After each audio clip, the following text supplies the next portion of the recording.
Hi, my name is Meg with HooperFit. Thanks for joining me today. I'm on location, actually on vacation. I'm in a hotel. But anyway, thanks for joining me for Tutorial Tuesday. I have to give a huge shout out because I just picked up my new birthday present.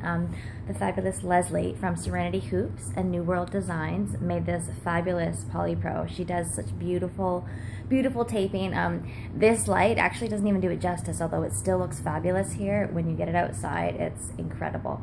And that's Leslie from Serenity Hoops and New World Designs. You can find her on Facebook. They've also got a great website. And a little shout out to Dave as well. Awesome work.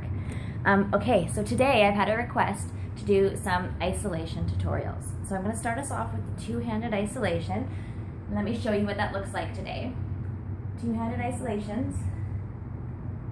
Okay, and then we're also going to do a one-handed isolation as well. Okay, ooh, haven't done much with this. It's my first time actually using my 5/8 hoop. I'm really excited about it. So, how I start isolations out with my students is we do two hands. We bring our hands down at 12 o'clock, so we look at this as like our dial clock. 12 o'clock, inside grip, or our knuckles are up. We want nice, strong arms, and I just tell people to use a comfortable stance. So for some people that's, feet a little bit apart with a slight bend in their legs, or a little closer together. Whatever helps you keep your balance. But think about keeping nice, strong arms and dropping your shoulders. Some people get so busy learning these, they sort of shrug their shoulders up and get a little tense. So please drop those shoulders, okay? So 12 o'clock. What we're gonna do is dial our hoop up, and I'm going to the right, so counterclockwise, but please feel free to do the other way if you're more comfortable that way.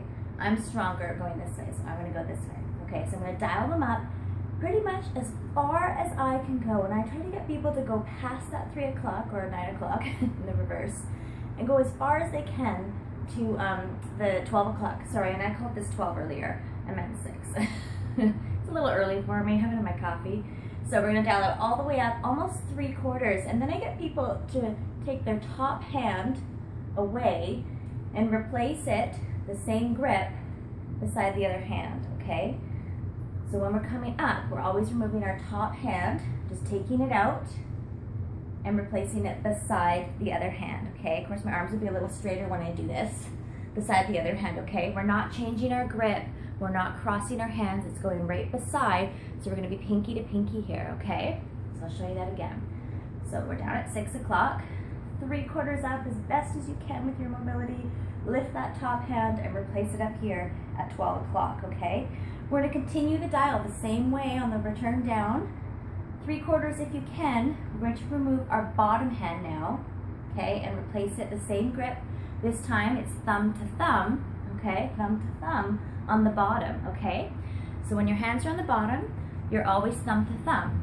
When your hands are on the top, you switch to go pinky to pinky, okay?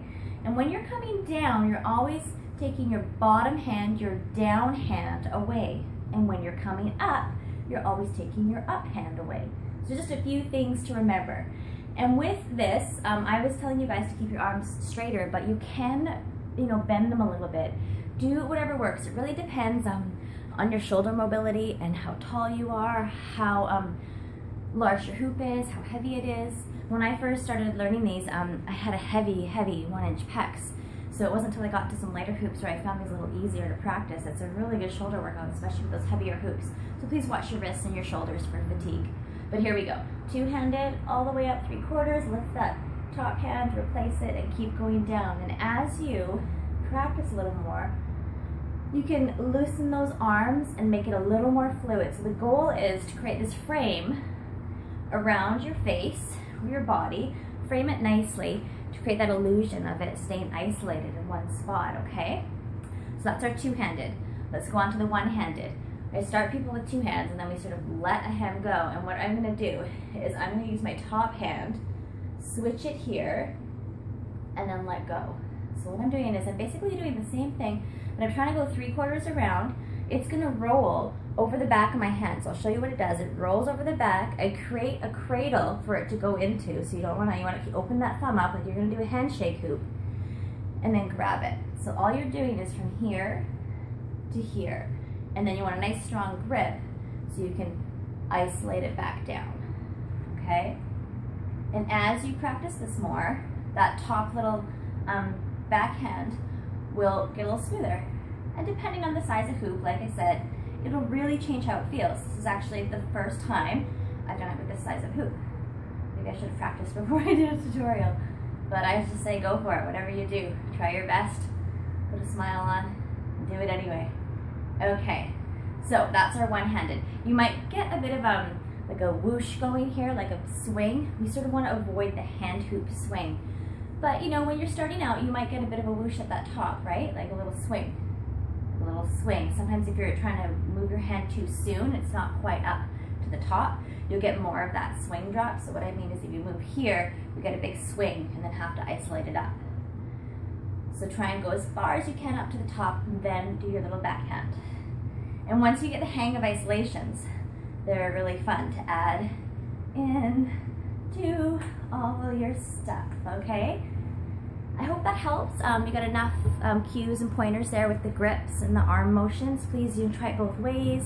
I'd love to hear how you're doing with it. And thanks for joining me today. I've had such a wonderful time.